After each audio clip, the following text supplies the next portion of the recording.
just getting us ready, making sure we're on. This is my favorite part of the day when my friend Rick laughs at me. That's right. Here, I'll tell you when you're on. So this is a very special occasion because it's the first time in months that my wife is in the room with me. She's been... Oh, there it is. Hey. Oh, but look at that. It's like stuck. Oh, let's see.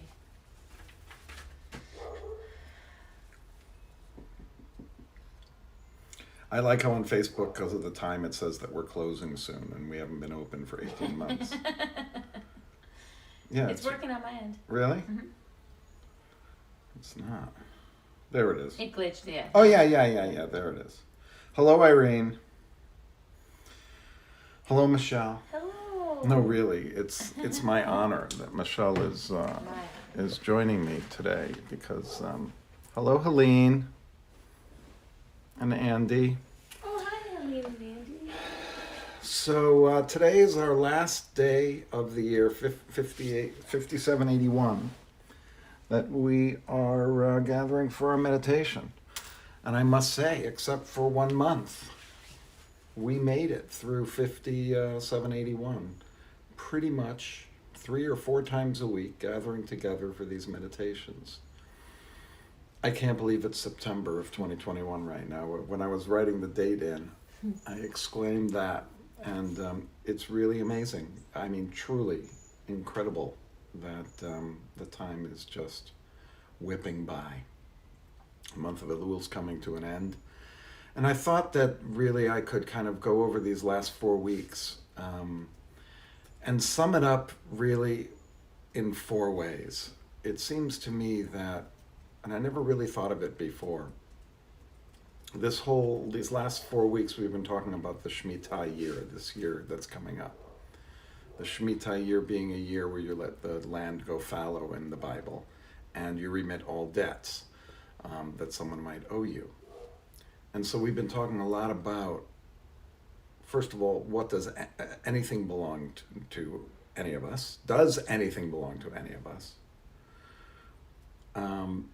What do we care about in our lives and need in our lives? What are our relationships? And then really the last one, which I'll get to in a sec, is yourself. So here's the four areas I think that we need to ask ourselves questions and delve into who we are. The first one is the land. And there's been a lot of talk about, right, do you live in a house? Even if you live in an apartment, the area that you take up in the world. For instance, I'm sitting here now in the cave, in the back, our garage, and I'm looking outside and I see this land that we paved right in the backyard, and I'm like, okay, even those pavers, do those even belong to me? Does this house even really belong to me? I mean, notwithstanding that the bank owns most of it, but it's that idea that there were people that lived here before me, there were people lived here before them and before them and before them, even though this house was built in 1942. There were people that were living on this land for thousands, if not millions of years before I ever even came here. So this land doesn't really belong to me. It's just kind of loaned to me. And I live on it, holding it for the next person. It was funny, I was thinking about this a couple of weeks ago. I didn't say it in the meditation, but there's a tradition when someone dies that you cover them with the coffin with dirt. You put earth into the on top of the casket in the grave, and you completely fill it. And each person is responsible to come forward. And there's a shovel that's there with the earth. The tradition is that you need to pick up the shovel yourself, use it, and then put it back in for the next person, not handing it over to the next person. And when we were talking about this at first, that was one of the thoughts that came to me, is like, I've got this land, I have this place where I exist, and I have it, I will leave it, and the next person will come and will take it. I don't hand it off to them, nor was it really handed off to me. I didn't even meet the owners of this house before I moved in. So this first one is, what is our relationship to the land that we live on? What's our relationship to the place in which we live? This is something that deserves some notice as we enter into the new year. The second, and these are all things like, what do I need to let go when it comes to this? Do I need to let go of the ownership of this property? Do I need to let go of my feeling that I actually, it's mine?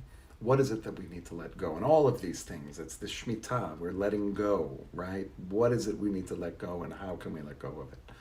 The second are the material kind of things in our lives. What do we feel we can't live without? And then a question is, what are we tied to materialistically? And then the last question is it possible to let go of any of those materials? A car, for example, I might not be able to let go because it has utilitarian use. I use it to get to work. I use it to pick up my children from school. Well, one child at least. So when we're talking about material things, is there something you're like, oh, if I would only have this, it would make my life better, and you got that thing and it didn't make your life better? Can you let go of it? That's the second one, material things. So we have land, we have material, and then relationships. Do we feel indebted to anyone because of some action, or just because we feel they're more powerful than we are? Do we feel we do things for people because we are indebted to it and we owe it to them? And then the converse is, do we feel like there's people that owe things to us because of something that happened, because of, it could even be, this really had to do with money lending. But when we looked at it, we didn't look at it in terms of someone owing us money, but someone owing us something in return for maybe something that we did, so that we feel they're indebted to us. In this relationship corner is also the idea that why would we believe someone is more important than we are?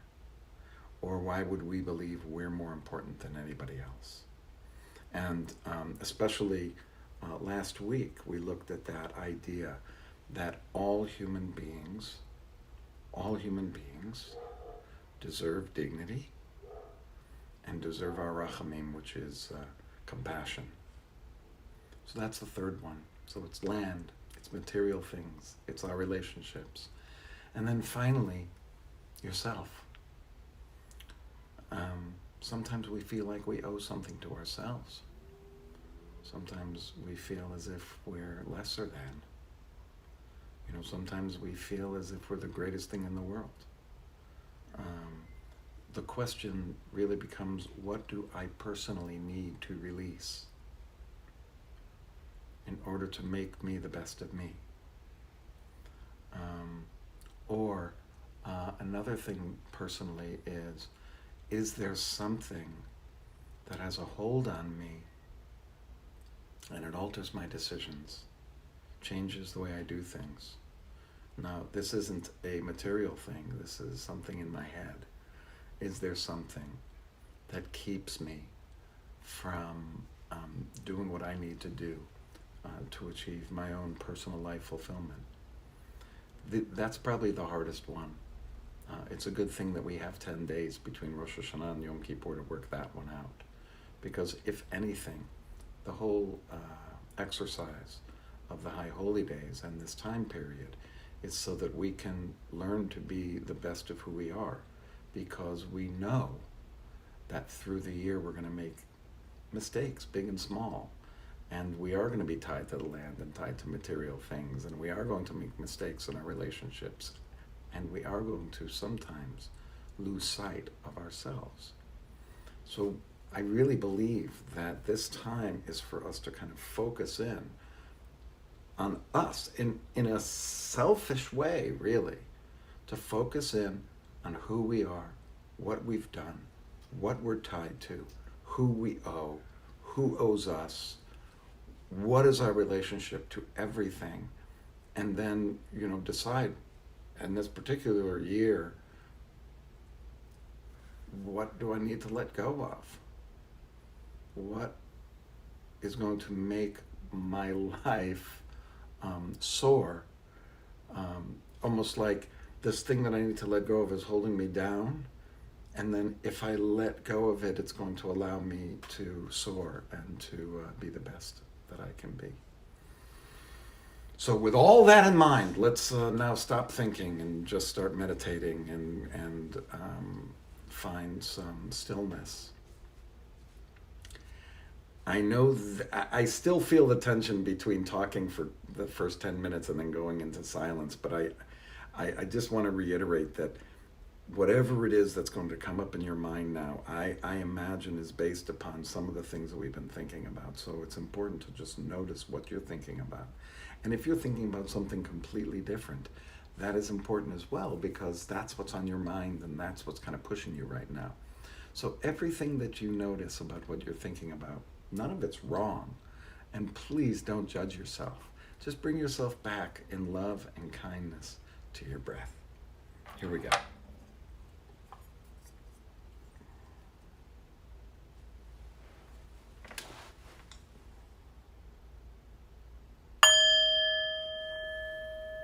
Just try to concentrate on your breath. Allow everything to be just as it is for now. And just notice. Notice your breath. Notice those thoughts. Notice what brings you away from it. Notice how long you can concentrate. Just notice and allow it all to be for now.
As we head into our final minutes together, we recall two feelings based on the priestly benediction.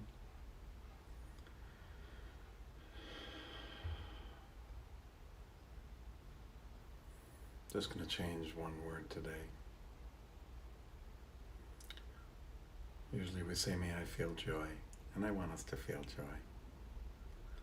But as we head into the holidays, over the weekend, may I feel open to accept what I hear and what comes into me. May I feel open, and may I feel whole. Kind of taking all parts of us in some ways. As I was talking before, what's our relationship to the land and to material things and to relationships and to ourselves? What do we need to let go of? That can lead us to feeling whole. May I feel whole. May I feel open. May I feel open. May I feel whole. Kind of to feel open is to just be accepting in your heart. To have mercy on others, even if we don't agree with them. To be open to possibilities. To be open to renewal and rebirth. May I feel open. May I feel whole. May I feel that all aspects of my humanity come together and allow me to feel like a whole human being. May I feel open. May I feel whole. May I feel whole. May I feel open. May I feel open and whole. Just say that over and over to yourself. May I feel open. May I feel whole. May I feel whole. May I feel open.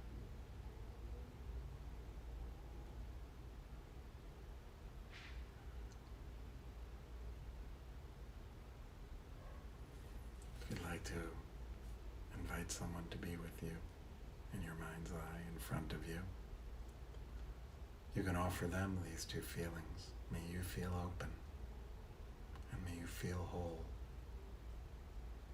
May you feel open and whole. May you feel open. May you feel whole. May you feel open. And may you feel whole. Just stay there for a couple of more breaths, reciting, may you feel open and may you feel whole. May you feel whole. May you feel open.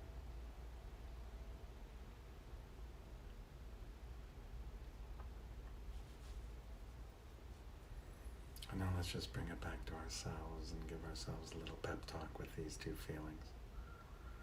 May I feel open. May I feel whole. May I feel whole. May I feel open. May I feel open and whole.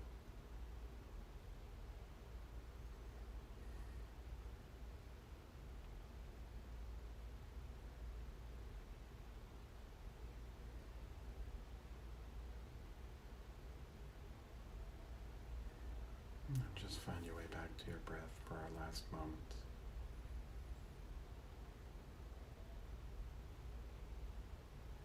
Just find a place of stillness and quiet.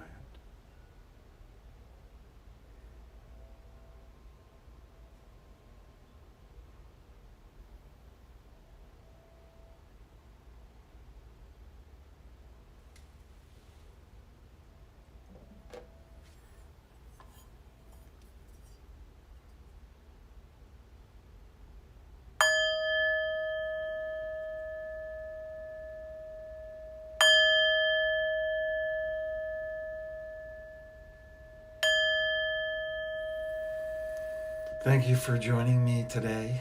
Thank you for joining me this month for Elul.